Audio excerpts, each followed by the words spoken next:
you know, it really is such a big part of the judges' role to help spread the word about our competition. So I'd like to give you an overview of the process of the competition. The entries closed for this competition in mid-December last year, so just almost 6 months ago, and right away we had prelim rounds. As I said, there were 140 applicants, and that was the most that we've had so far.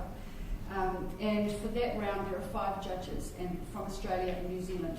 There's myself, Dimitri Atanisov, who's the concertmaster of the Auckland Philharmonia, Vesa Mati Lebanon, who is the concertmaster of the NZSO, and he is one of the international judges this weekend as well.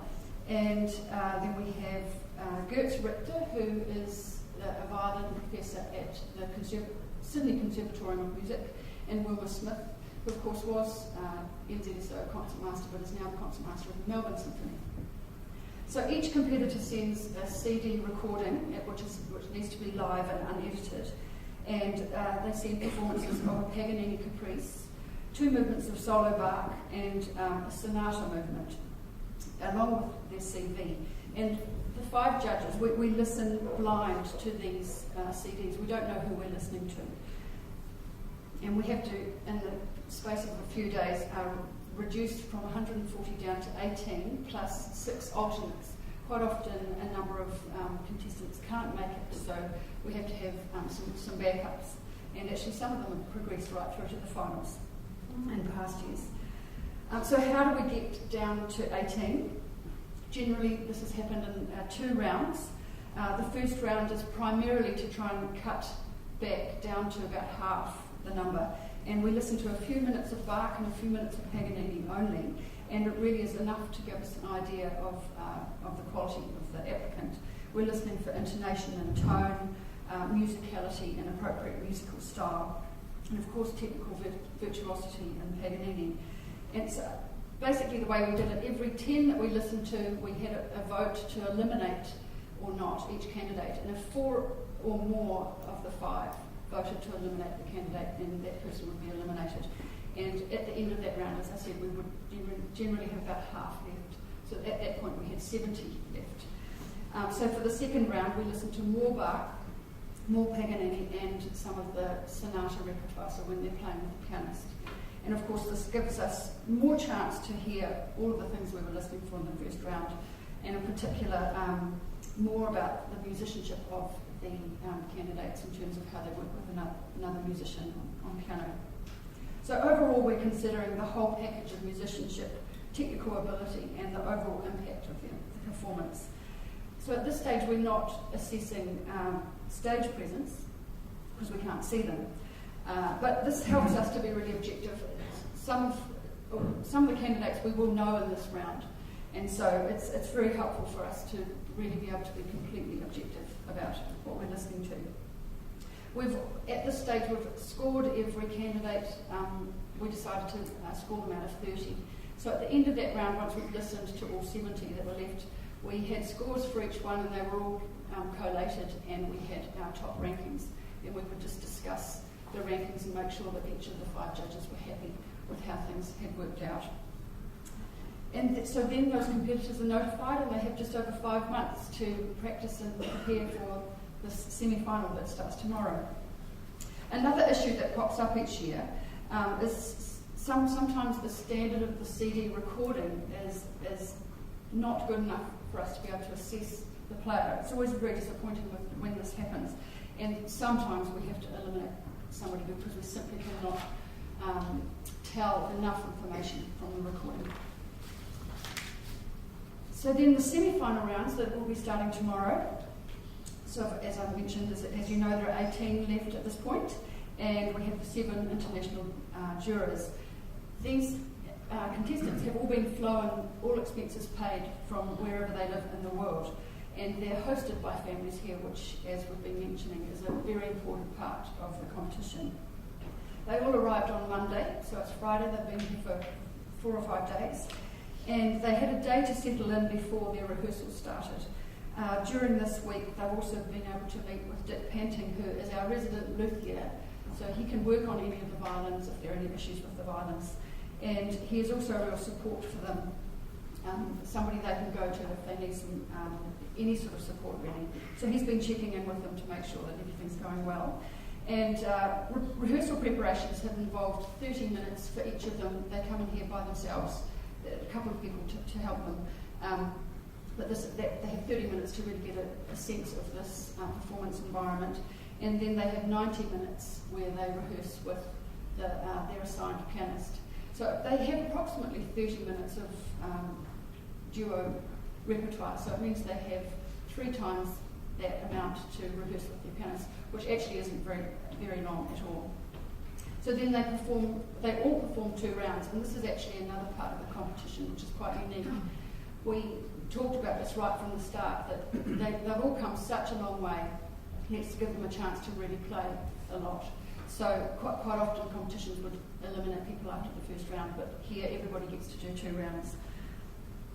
And then the first round, tomorrow, everybody plays some solo Bach and some Mozart, a Mozart concerto. And in the second round, which is on Sunday and Monday, they all play a new commission by John Sarkis. It's a solo work. Paganini Caprice, a duo repertoire, duo sonata, and a showpiece, which is more virtuosic work. Then in terms of their backstage presentation, so that you know what's happening, we can see what's happening here, but what's happening behind the scenes.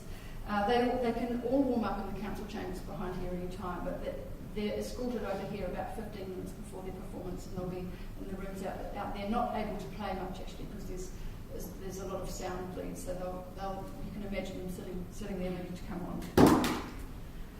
So at the end of the Monday sessions, the judges will vote, and 6 candidates will progress to the next round. And this round is a chamber music round in Auckland, and that happens on Wednesday and Thursday next week. This round was actually added in 2005. One of the things that we found as judges, it was quite harsh to have to move from 18 down to 3. So this meant that there was an extra step. And of course it also gives us a chance to hear them in a completely different setting, playing with 2 other musicians.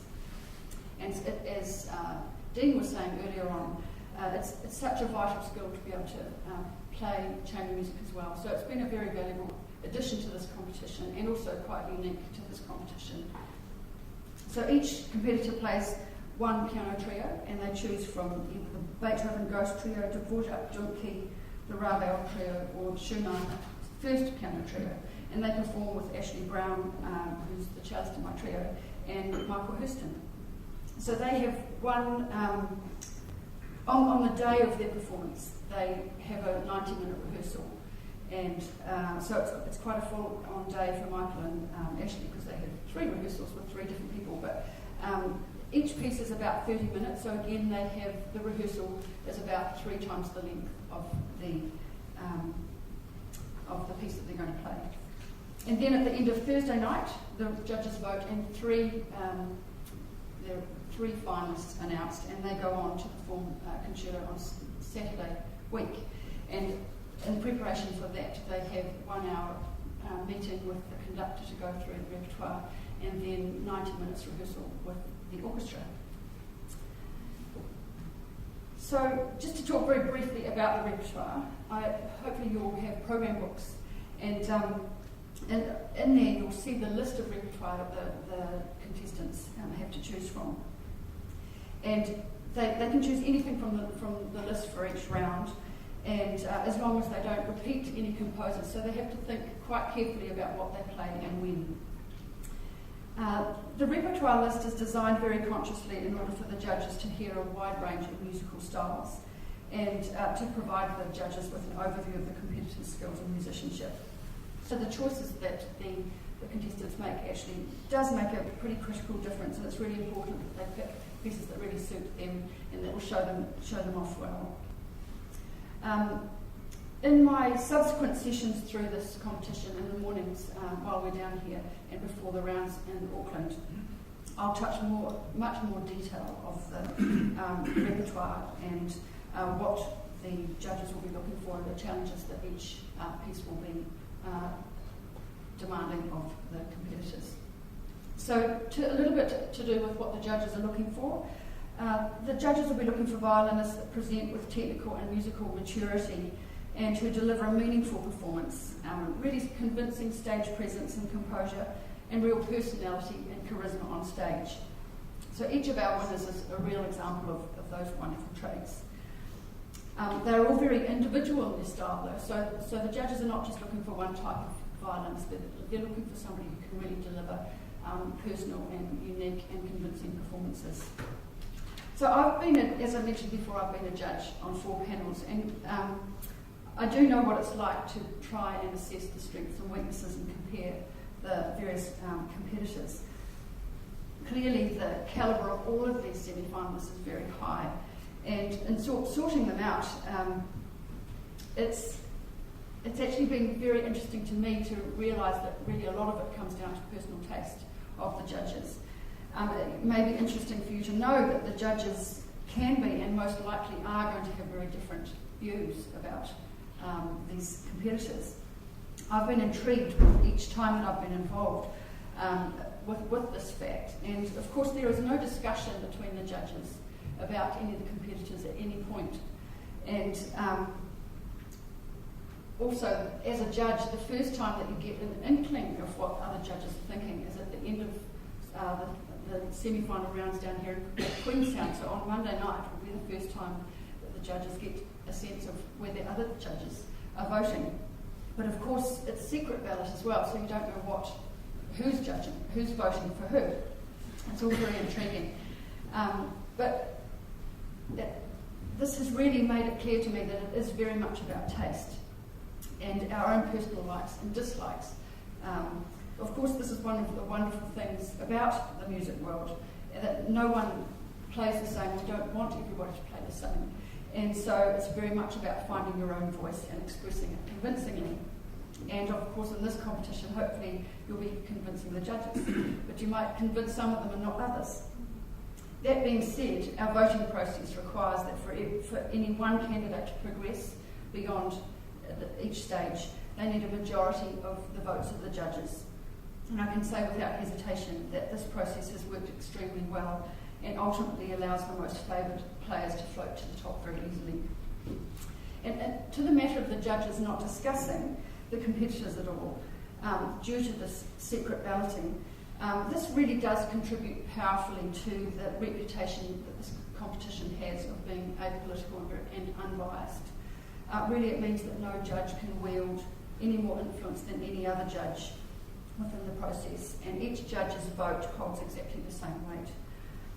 So then, nearing the end here, just wanted to give you an overview of what the judges will be looking for, more specifically. So the performance very much does begin and end from the moment the contestant walks on stage until the moment they walk off stage.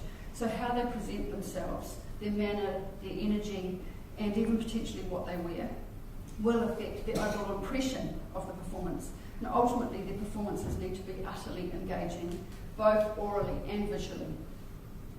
In general, the judges will also be considering the setup that each violinist has. They'll notice their posture, and they'll look to see whether the sort of setup they have is going to set them up well for their career, both physically and mentally. Of course, the setup of their instrument and so on will influence their stage presence, overall technique, and of course their performance. The various rounds will be testing different aspects of both the competitors' musicianship as well as aspects of their technique. And different styles of music present different technical and musical challenges. So the judges will be looking for players who display a really good grasp of all the various different skills. Proficient technique and musicianship really do go hand in hand for a successful performance. So one depends very much on the other for a unified and fluent performance. So in order to be able to play with true musicianship, a player needs to have the appropriate techniques to convey the music.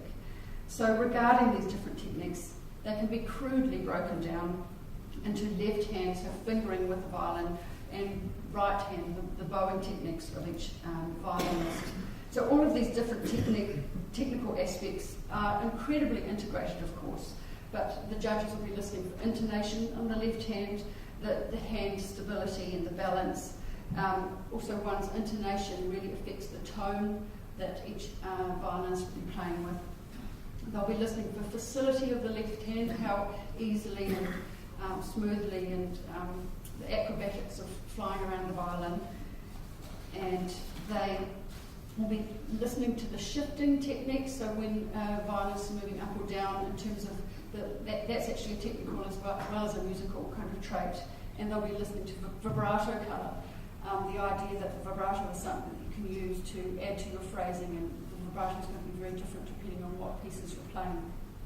And the right hand, the bow hand, is very much the expressive side of violin playing. So it's all about tone production, control of tone, and variety of tone.